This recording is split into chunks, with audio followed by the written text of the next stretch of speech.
starting your business in 2013 with one of my mentors, Michael Gerber. Here's a picture of myself and Michael as I attended his last dreaming room 2 years ago in Carlsbad, California. It was a wonderful, wonderful 3-day experience that I shared with probably about 45, 50 other folks. And we got, for 3 days, the best of Michael Gerber. 2 years ago, Michael published this book, The Most Successful Small Business in the World, The 10 Principles.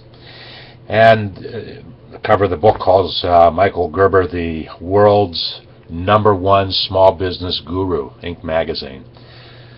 I want to review the table of contents with you, and then throughout the next couple weeks we are going to be sharing with you some of the learnings that we have received from reading this wonderful book. And by the way, I had the opportunity, and Michael so graciously gave me 1 hour of time, New Year's Eve 2 years ago, and we broadcast live on the internet in my show and my broadcast at stickham.com. We talked about this book, and there are 10 principles.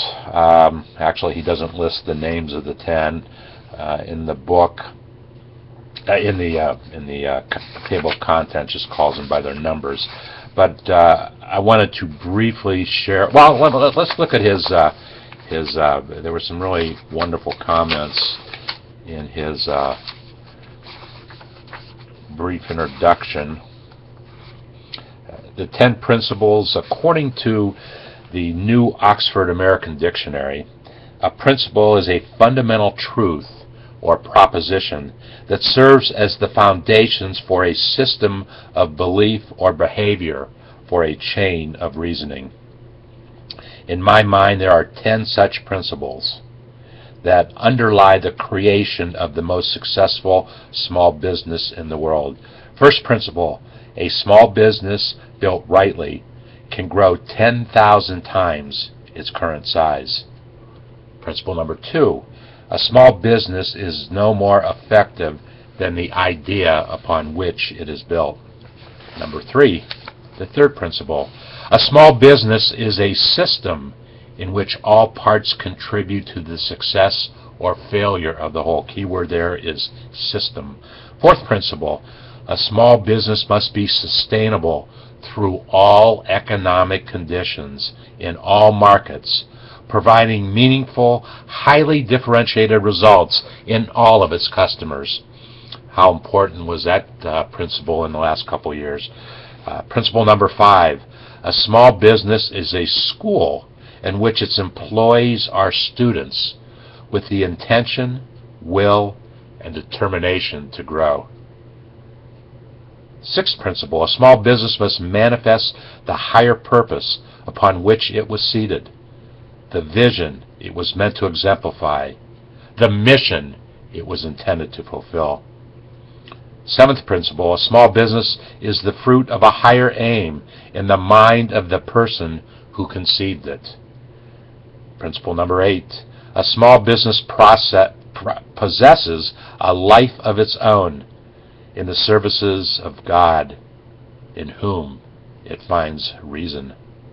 The ninth principle: a small business is an economic entity, driving an economic reality, creating an economic certainty for the communities in which it thrives. The 10th principle and final: a small business creates a standard against which all small businesses are measured as either successful or not, to upgrade the possibility for all small businesses to thrive beyond the standards that formerly existed, whether stated or not.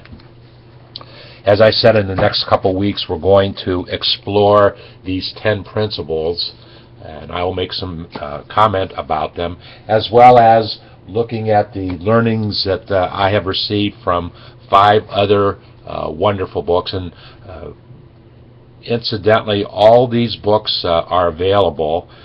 You can go to a single landing page in our community at davidsbarter.com, starting your 2013 small business Tracy-Gerber-Kawasaki-Weltman-Pollack.